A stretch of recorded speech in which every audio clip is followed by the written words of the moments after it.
जैसे ही असद के जनाजे के पास पहुंची दो संदिग्ध महिलाएं, पुलिस ने दोनों को पकड़ा। बाल बाल बचकर भाग निकली शाइस्ता परवीन। एक मौत से कांप गया माफिया, बेटे के जनाजे में जाने के लिए गुहार लगाता रहा, परिवार के लिए मांग रहा है रहम की भीख। बाबा कह रहे हैं मिट्टी में मिलाया जाएगा।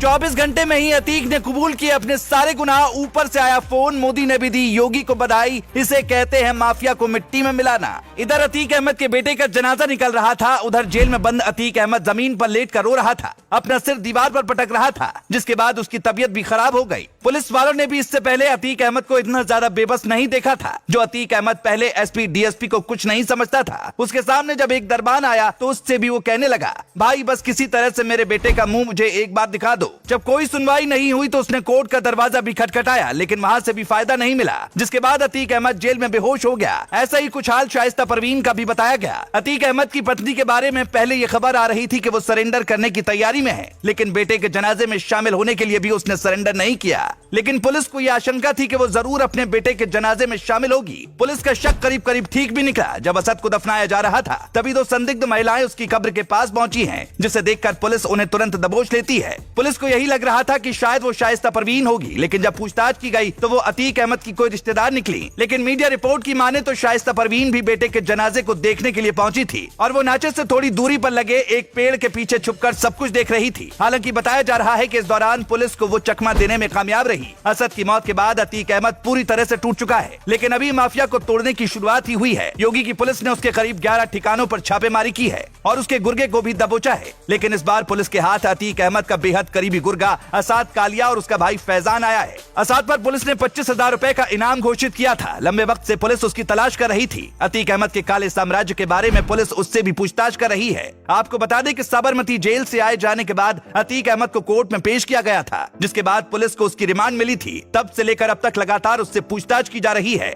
जिसमें तरह तरह के चौंकाने वाले खुलासे भी हो रहे हैं। अतीक अहमद ने उसके संबंध पाकिस्तान की खुफिया एजेंसी ISI और आतंकी संगठन लश्कर-ए-तैयबा से होने की बात मानी है, यानी सीधे तौर पर वो पाकिस्तान के लिए काम कर रहा था। ये जानकारी सामने आने के बाद सुरक्षा एजेंसियां भी अलर्ट हो गईं और अब पाकिस्तान के एंगल से भी इस केस की जांच की जा रही है। मीडिया रिपोर्ट के मुताबिक अतीक अहमद ने विदेश से हथियार मंगवाए थे, जिनको बरामद करने की कोशिश की जा रही है। अतीक अहमद से लगातार ATS की टीम पूछताछ कर उसके गुनाहों की फहरिस्त तैयार कर योगी को भेज रही है। अब देखने वाली बात होगी कि अतीक अहमद पर आगे और कितनी बड़ी कार्रवाई की जाएगी। लेकिन सूत्रों की माने तो उत्तर प्रदेश में बेहतरीन कानून बनाए रखने के लिए प्रधानमंत्री मोदी ने भी योगी से बात कर उनकी जमकर तारीफ की। लेकिन ये पहला मौका नहीं है जब प्रधानमंत्री मोदी ने योगी की तारीफ की हो। जब जब मोदी उत्तर प्रदेश आते हैं तब तब योगी की तारीफ करने से पीछे नहीं हटते। उन्होंने कुछ दिनों पहले ही कहा था कि उत्तर प्रदेश के लिए योगी बहुत उपयोगी है, लेकिन उसके बाद से योगी के काम करने का तरीका भी एकदम से बदला है और उन्होंने कसम खाई है कि उत्तर प्रदेश में पूरी तरह से माफिया राज को खत्म करेंगे। आपको याद हो कि विधानसभा में ही उन्होंने अखिलेश यादव को ललकारते हुए ये बात कही थी। उनकी कसम के बाद ही अतीक अहमद पर ताबड़तोड़ एक्शन लिया गया।